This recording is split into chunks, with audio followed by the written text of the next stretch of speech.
Let's start the important question of chapter 4, that is chemical kinetics. So we are starting with the first question. In this question it is given that in a reaction, like a reaction is given, 2A is converting into product. 2A product में convert हो रहा है, ये reaction में आपको दे रखा है. The concentration of A decreases from this to this, so it is the initial concentration and this is the final concentration. Okay, in 10 minutes time we are given with 10 minutes दे रखा हमें. ठीक है, calculate the rate during this interval. इस interval के बीच में जो भी rate है वो हमें बताना है. स्टूडेंट्स, जो रेट है वो कैसे लिखा जाता है पर्टिकुलर रिएक्शन के लिए? रेट इज इक्वल्स टू, जो स्टोइक्योमेट्री है वो हमेशा इस तरीके से लिखी जाएगी. जैसे 2 है तो इसको 1/2 लिखा जाएगा. Negative of 1/2 delta A concentration of A upon delta T. इसका क्या मतलब है कि जो रिएक्टेंट्स है वो टाइम टू टाइम कम होते जाएंगे, इसलिए हम इसको नेगेटिव साइन देते हैं. एंड प्रोडक्ट का रेट हमेशा कैसे आता है? प्लस साइन के साथ. तो अभी यहाँ पे रेट ऑफ द रिएक्शन किस पे डिपेंड करेगा? रिएक्टेंट्स के ऊपर. सो -1/2. इनिशियल कंसंट्रेशन हमारे पास कितनी है?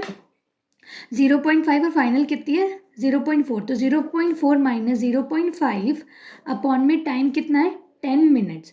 सो जब आप इसको सॉल्व करेंगे, -1/2 इंटू -0.1 अपॉन में 10, तो यहाँ से क्या आंसर आ जाएगा हमारे पास? This will cancel out. 0.1 upon 20, so we are with 0.005 mole litre inverse per minute. ये इसकी यूनिट हो जाएगी रेट के इस क्वेश्चन के लिए. Next we have to see the second question. यहाँ पे हमें रिएक्शन दे रखी है, ए से बी क्या बन रहा है? प्रोडक्ट बन रहा है. A is B changing into product. So आपको क्या कैलकुलेट करना है? Order of the reaction. Order of the reaction क्या होता है? जो कंसंट्रेशन है ए और बी की, उसके जो पावर्स हैं उनको ऐड करके हम फाइंड आउट कर लेंगे. सो यहाँ पे पावर क्या है? हाफ. और यहाँ कितनी है? 2. So we are with 2.5. 2.5 will be equals to 2.5. So order of the reaction can be in points, can be in fraction. ठीक है, बट मॉलिक्यूलैरिटी नहीं होती, उसका डिफरेंस हम आगे भी देखेंगे. So for the third question we have to use the Arrhenius equation over here. The rate of chemical reaction double for an increase of 10 K in absolute temperature from 298 kelvin. कह रहे कि जो rate of the reaction है वो double हो रहा है जब एक टेम्परेचर है रिएक्शन का वो इंक्रीज होता है 298 से 10 केल्विन का टेम्परेचर इंक्रीज हो जाता है. तो T1 अगर आप मानो कि 298 केल्विन है तो T2 कितना हो जाएगा? 298 केल्विन में 10 प्लस हो जाएगा. So it will be 308 kelvin.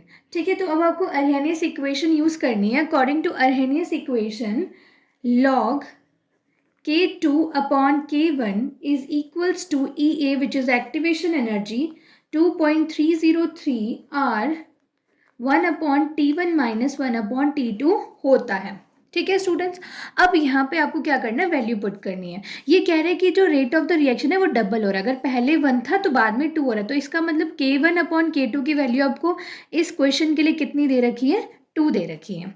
ठीक है, तो लॉग यहाँ पे क्या हो जाएगा? 2 विच इज इक्वल्स टू, अब वैल्यू पुट करते जाना है और कुछ भी नहीं करना स्टूडेंट्स. 3R. आर की वैल्यू कितनी होती है यहाँ पे? आर आप रखेंगे 8.314. So the value over here is 8.314. ठीक है, टेम्परेचर इनिशियली कितना था हमारे पास? 298 एंड फाइनल कितना है? 308 kelvin.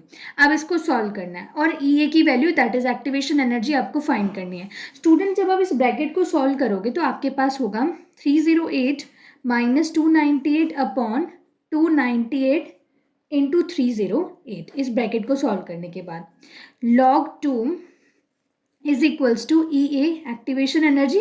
When you will multiply this 2.303 into 8.314, इसको कैलकुलेशन तो स्टूडेंट्स अब आपको फिजिकल केमिस्ट्री में थोड़ी सी अपनी फास्ट बनानी पड़ेगी. इसको मल्टीप्लाई करके देखोगे जब आप, आपके पास वैल्यू आएगा 19.147. ठीक है, अब हमें इस पर्टिकुलर ब्रैकेट को सॉल्व करना है. देखिए ऊपर तो माइनस करोगे तो कितना आ जाएगा? 10. और नीचे इसको मल्टीप्लाई करके देखना पड़ेगा 298 इंटू 308. अब हमें EA की वैल्यू चाहिए. So EA will be equals to log 2. अब ये सारे की डिजिट क्या हो जाएगी? मल्टीप्लाई में इधर शिफ्ट कर देंगे हम. Now you need to check out the log 2 value, which is equals to 0.301 multiply by 19.147 multiply by, जब हम इनको मल्टीप्लाई करेंगे इस टू टर्म्स को तो हमारे पास आंसर आएगा 91784. Okay, so divided with 10. Solve करने के बाद आपकी एक्टिवेशन एनर्जी आनी चाहिए स्टूडेंट्स 52.897 किलो जूल पर मोल. So this is the answer of this particular question. अब देखिए स्टूडेंट्स, पेपर में ना कैलकुलेशन करनी, थोड़ी सी स्पीड बनानी है. आप ना इसी स्टेप वाइज सीरीज से सॉल्व करते चलना. माइट भी कभी कभी होता है कि इतनी बड़ी कैलकुलेशन एग्जाम टाइम में नहीं सॉल्व हो पाती. तो मान लीजिए अगर ये 3 नंबर का क्वेश्चन है तो अगर आप पूरी लास्ट तक भी सही करते हो तो you will be getting the answer. But make sure कि आप कोशिश करो कि लास्ट तक आपका आंसर प्रॉपर आ जाए. अब हम करते हैं फोर्थ क्वेश्चन. देखिए स्टूडेंट्स, फोर्थ क्वेश्चन क्या कह रहा है, the decomposition of NH3. NH3 का डिकम्पोजिशन हो रहा है, तो NH3 ब्रेक हो रहा है किसके अंदर, ammonia will break into N2 nitrogen and H2 both the gaseous form. ठीक है, on the platinum surface, platinum surface break हो रहा है. ठीक है, तो हीट तो हम इसको दे ही रहे होंगे इन जीरो ऑर्डर रिएक्शन. अब ये रिएक्शन कैसी है, जीरो ऑर्डर की रिएक्शन है. ठीक है, what are the rates of production of N2 and H2 if K की वैल्यू आपको दे रखी है. तो बस आपको इसको रिएक्शन से ही सॉल्व करना है. कैसे सॉल्व करना है, बहुत ईजी है, चेक करते हैं. तो स्टूडेंट्स, रेट क्या होता है, रेट ऑफ रिएक्टेंट्स हमेशा नेगेटिव होता है. पर पहले इसको आप बैलेंस करके देखिए. नाइट्रोजन कितना, यहाँ पे 2, तो यहाँ पे 2 लगाना पड़ेगा. हाइड्रोजन कितने हो गए 6, तो यहाँ 3 लगाना पड़ेगा. बैलेंस हो गई हमारी रिएक्शन पूरी प्रॉपर. N2NH3 N2 + 3H2. अगर मैं आपसे पूछूं कि रेट ऑफ प्रोडक्शन N2 और H2, तो उससे पहले हमें रेट चेक करना है अमोनिया का. तो कितना हो जाएगा, negative change in concentration of NH3 divided by time. और इसकी वैल्यू हमें कितनी दे रखी है students, we are given here the value.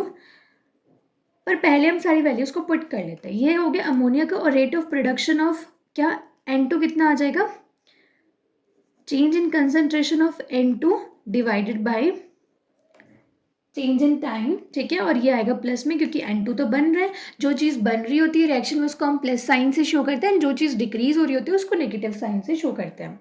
And what is the rate for hydrogen, that is 1/3 change in concentration of H2 upon by time taken, which is equals to KNH3 whole power 0. क्योंकि कैसे order की reaction है, zero order की reaction है. ठीक है, तो आगे हमने पहले क्या किया है, सारी की वैल्यूज को अरेंज कर लिया. क्योंकि अब हमने जब रिएक्शन के अकॉर्डिंग रेट लिख लिया, अब तो हमें सिर्फ वैल्यू पुट करनी है. So if will check rate of production of N2, rate of production of N2 के लिए रेट ऑफ प्रोडक्शन कैसे चेक करेंगे, सिर्फ हमें क्या करना है, 1 × रेट करना है. क्योंकि वहाँ पे कोई स्टोइकियोमेट्री तो थी नहीं, तो जो रेट की वैल्यू आपको क्वेश्चन में दे रखी है उसको सिर्फ आपको किससे मल्टीप्लाई करना है, 1 से. So the rate was 2.5 × 10⁻⁻4 mole litre inverse पर सेकेंड था. ठीक है, तो यहाँ से तो rate of production of N2 आ जाएगा. इसको पूरा प्रॉपर बस मल्टीप्लाई करके आंसर लिखना है. अगर आपसे rate of production of H2 अगर आपसे पूछा जाए तो H2 के लिए 1/3 किया था आपने. इसका मतलब आपको इस वैल्यू को किससे मल्टीप्लाई करना है, 3 से मल्टीप्लाई करके बस आंसर लिखना है मोल लीटर इनवर्स पर सेकेंड. तो इसका मतलब जो हमारे पास वैल्यू होती है जीरो ऑर्डर की, तो उसकी यूनिट ऐसा, मतलब जो यूनिट है वो क्या रहेगी, मोल लीटर इनवर्स पर सेकेंड. याद रखना स्टूडेंट्स, क्वेश्चन आते हैं बहुत सारे यूनिट्स हैं हमारे पास. आगे चलते हैं. क्वेश्चन नंबर 5 क्या कह रहा है, what do you understand by rate law and the constant of the reaction. Rate law and rate constant से आपका क्या मतलब है, identify the order of a reaction if the units of the rate constant are given. अगर आपको rate constant की unit दे रखी है तो आपको उससे पहचाना ही किस ऑर्डर की रिएक्शन होगी. तो पहले तो रेट लॉ की डेफिनेशन देख लेते हैं. It is an expression which give the relationship between the rate of the reaction, rate of the जो रिएक्शन है और उसकी जो कंसंट्रेशन है उसके बीच में आपको रिलेशनशिप बताती है. अगर आपके पास लीटर इनवर्स मोल पर सेकेंड है तो इसकी जो यूनिट देखते हुए आप बोलोगे कि जो फर्स्ट है वो हमारे पास कौन सी है, जीरो ऑर्डर रिएक्शन है. ठीक है, और अगर मैं आपसे सेकेंड की बात करूँ, सेकेंड जो पार्ट है यहाँ पे लीटर पर मोल पर सेकेंड की बात करें तो ये कौन से ऑर्डर की रिएक्शन हो जाती है, सेकेंड ऑर्डर। बस फर्क क्या है कि सेकेंड ऑर्डर रिएक्शन में पर मोल है एंड जीरो ऑर्डर में मोल की जो यूनिट है वो 1 है। ठीक है, तो यहाँ पे आपको बस ये यूनिट से ध्यान रखना है, that it will be clear. Second order reaction है, ये यूनिट से वेरी IMP है, क्वेश्चन आते होते हैं। So now let us check the sixth question. According to sixth question, the rate constant for the first order reaction will be 2.303 upon K log R naught upon में R। ठीक है, R not होती है initial concentration and R हो जाएगी final concentration. तो यहाँ पे इनिशियल कंसेंट्रेशन हम R नॉट ही रख रहे हैं क्योंकि कुछ भी नहीं दे रखा, और ये क्या बोल रहे हैं कि जो फाइनल कंसेंट्रेशन है वो रिड्यूस हो जाती है 1/10 ऑफ इट्स इनिशियल कंसेंट्रेशन। तो R को आप क्या लोगे, 1/10 ऑफ R नॉट। इस तरीके से बस वैल्यू पुट करनी है, T = 2.303 अपॉन K कितना है 60 लॉग R नॉट की जगह R नॉट ही रखेंगे एंड R की जगह रखेंगे 1/10 R नॉट। जब आप इसको सॉल्व करेंगे तो आपके पास T की वैल्यू आनी चाहिए 3.83 into 10⁻² seconds. This will be your value. कुछ नहीं है, R नॉट से R नॉट कट हो जाएगा, log 10 की वैल्यू हमेशा 1 होती है और इसको सॉल्व करना है, दैट्स इट। ठीक है, answer number 7th is a first order reaction has a rate constant K की वैल्यू दे रखी है, find the half life of the reaction. Half life का सबसे बस फॉर्मूला बेस्ड क्वेश्चन है, फॉर्मूला पता होना चाहिए। T हाफ की वैल्यू होती है फर्स्ट ऑर्डर के लिए 0.693 अपॉन K। K की वैल्यू आपको यहाँ पे 5.5 इंटू 10⁻⁻14 पर सेकेंड तो दे ही हुई है, तो बस आप इसको पुट कर दो 693 upon 5.5 into 10⁻⁻14 per second, that will be equals to, so the answer will be equals to, जब आप इसको सॉल्व करोगे 0.216 इंटू 10⁻14 सेकेंड। तो स्टूडेंट्स आपको मेनली फॉर्मूला अच्छे से आने चाहिए, हाफ लाइफ के, इंटीग्रेटेड रेट लॉ, सब कुछ अच्छे से आना चाहिए, तभी ये क्वेश्चंस न्यूमेरिकल बन जाएंगे आपसे। I hope students these 6-7 questions will help you to check your performance in board, and these are important according to me. I have considered all the important questions over here, जितने भी मतलब important formula से ले सकते हैं, जो paper में कुछ इसमें से ऐसे क्वेश्चन है जो पेपर में आए भी हुए हैं पिछले सालों में। So thank you for watching. If you think that these questions are helpful for you, so please share with your friends also, and thank you for watching.